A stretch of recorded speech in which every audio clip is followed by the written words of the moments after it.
Buenas tardes, a nosotros como Grupo 11 nos ha tocado desarrollar el tema de gripe equina. En características de la gente, en estructura, este virus es un ARN segmentado con un diámetro de 80 a 120 nanómetros y se clasifica en la familia de Orthomyxoviridae. Pertenece al género de la influenza A y este está contenido en 8 cadenas simples, no apareadas, que codifican 10 proteínas.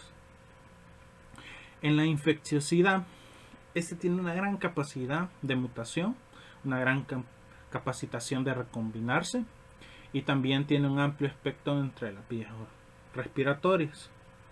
En la patogenicidad, este influye en el estado inmunológico del hospedador.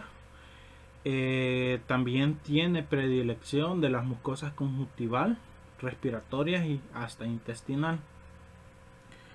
En la virulencia, el periodo de incubación consta de 1 hasta 3 días y su tasa de mortalidad va desde el 20 hasta el 90%, y su tasa de infección por este virus es casi desde el 100% en caballos no vacunados, y se dice que los caballos portan el virus hasta 10 días.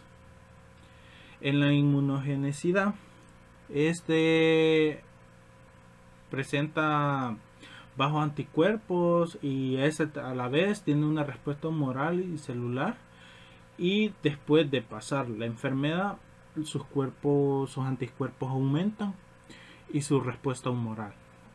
También tiene especificidad a todos los equidos, es sensible a temperaturas arriba de 56 grados y este es inactivado en pH a menos de 3 y arriba de 10.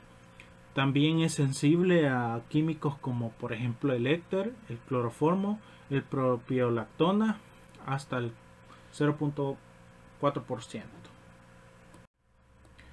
Características del huésped: la especie es caballos, asnos, muslos y entre otros equidos.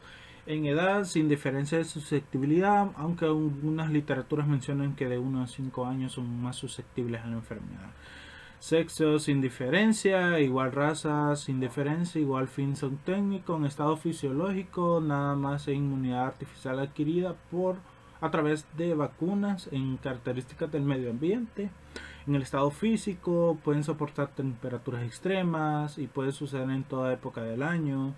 En químico, lo ideal es entre 15 y 30 grados es lo ideal, igual pH dentro de 4 hasta 8 grados. Entonces, en estado fisiológico, la transmisión del virus ocurre por inhalación, por aerosol. En el socioeconómico, el comercio y el tráfico internacional conduce a la propagación de enfermedades. La historia natural de la enfermedad de la influenza equina. Esta inicia desde el periodo prepatogénico, el cual está conformada por la tríada epidemiológica.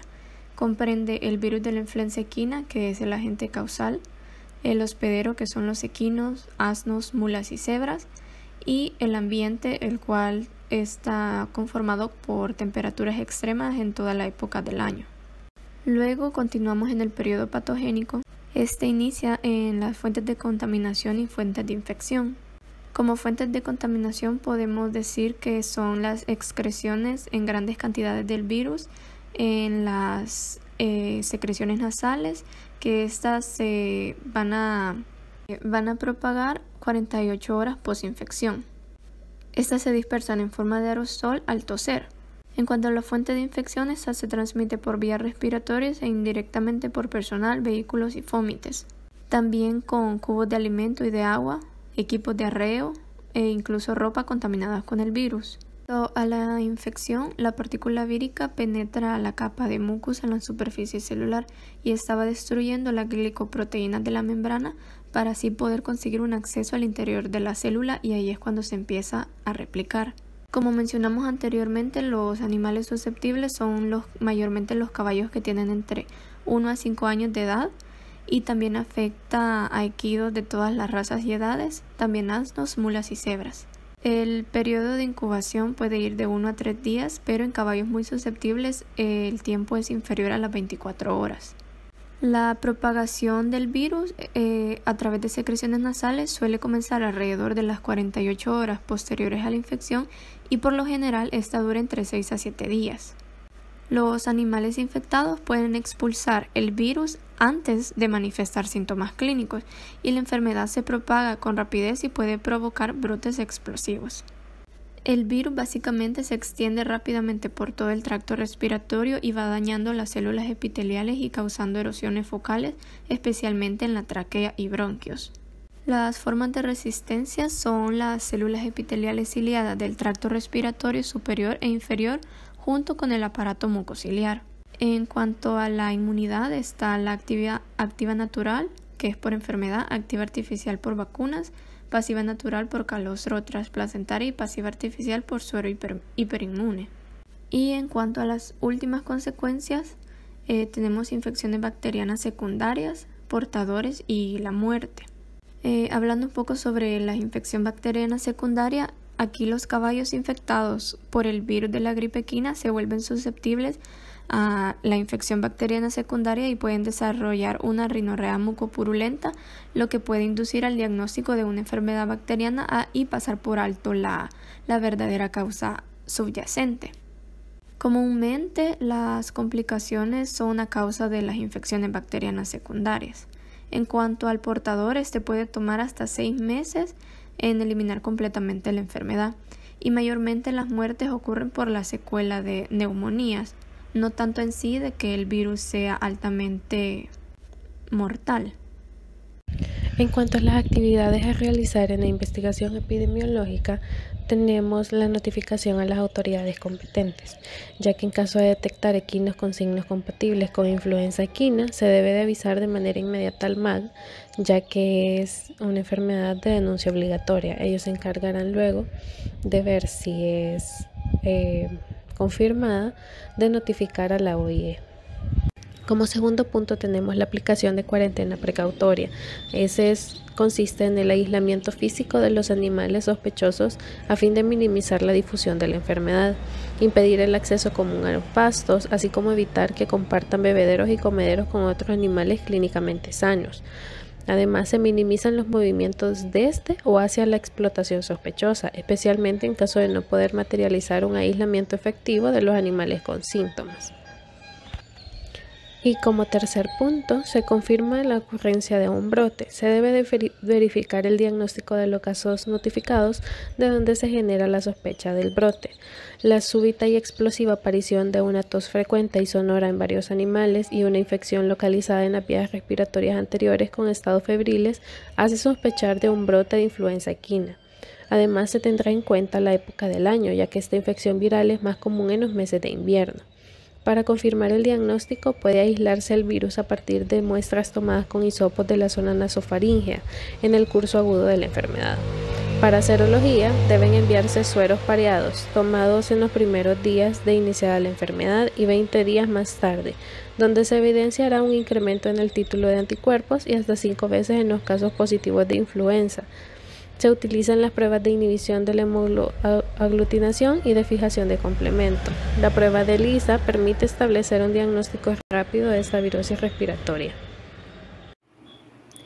Como cuarto paso, se realiza una investigación de las posibles rutas y mecanismos de difusión.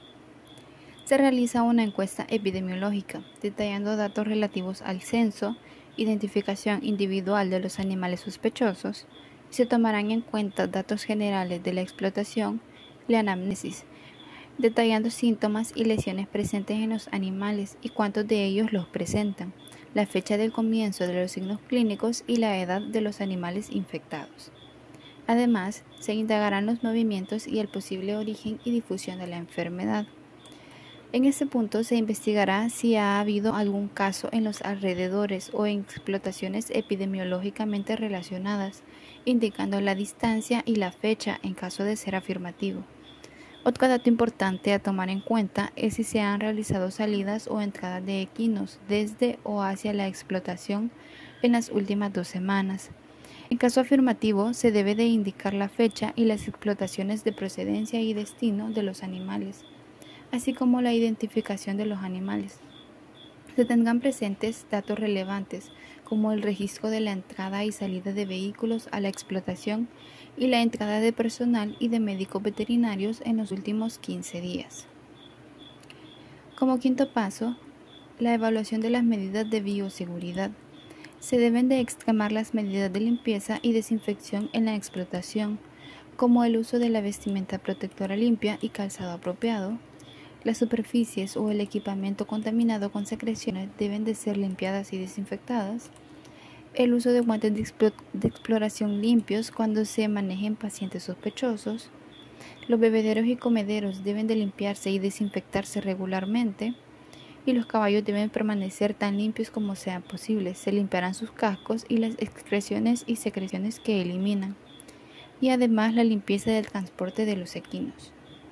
Una vez confirmado el brote, se procede a realizar lo siguiente. Establecemos diferentes controles de desplazamientos. Aquí debemos de vigilar la inmovilidad de animales y prohibir la salida de personas o equipo o algún otro tipo de factor que facilite la propagación de la enfermedad. Establecemos cuarentena, pues obviamente tenemos que aislar a los equinos que presenten sintomatología relacionada con la enfermedad de aquellos que son mayormente susceptibles, por lo que aquí en esta enfermedad es un tiempo mínimo de 7 días pasado el periodo febril, evitando siempre el movimiento de los mismos. Identificamos el sitio como una zona bajo cuarentena y debemos de realizar un rastreo epidemiológico, que en estos casos pues un factor muy común es el traslado de un animal nuevo que además esté infectado y así se introduce a los establos. Entonces debemos de exigir un certificado que acredite que esos equinos proceden de un país, de una zona o de un compartimiento libre de gripe equina, al igual que debemos de tomar en cuenta las personas o los vehículos de transporte que posiblemente entraron en contacto con caballos infectados, ya que esto puede ser una forma de propagación. Luego debemos de implementar un plan de vacunación, pues aquí se debe de aplicar en las poblaciones de efectivos clínicamente sanos. La mayoría de países pues recurre a la vacunación, pero esta resulta ser una actividad un poco complicada por las mismas cepas víricas que se podrían encontrar. Al igual que pues no protege contra la infección, pero podría reducir la presentación de la enfermedad. Se dice que también las respuestas que se obtienen pues son de corta duración, por lo que se debería de aplicar múltiples dosis para mantener un nivel adecuado de anticuerpos. Debemos de limitar o prohibir los accesos a establos, tanto de personas, material o equipo e incluso animales nuevos al entorno. Implementar medidas de limpieza y desinfección, pues estas se deben de aplicar tanto en entradas como salidas a donde vaya a transcurrir el personal, el equipo de trabajo o vehículos que por necesidades sumamente laborales deban de ingresar a las instalaciones. Limpieza profunda y periódica de las instalaciones en general, pues sabemos que el virus se puede destruir fácilmente con cualquier tipo de desinfectante común, por lo que las medidas de bioseguridad deben de ser rigurosas. Asegurar que se cumplan todas las medidas de bioseguridad, pues cumplir con todas las actividades de limpieza y desinfección, al igual que pues verificar el cumplimiento del plan de vacunación, porque muchas veces el mismo fracaso del plan de vacunación se atribuye a programas que no son o que son poco apropiados para los animales, y establecer un tiempo requerido para poder asegurar la zona libre del agente patógeno, que aquí usualmente es el mismo tiempo que se le aplica la cuarentena, a donde no hay un movimiento libre de los animales infectados, al igual que no hay un movimiento libre de animales susceptibles.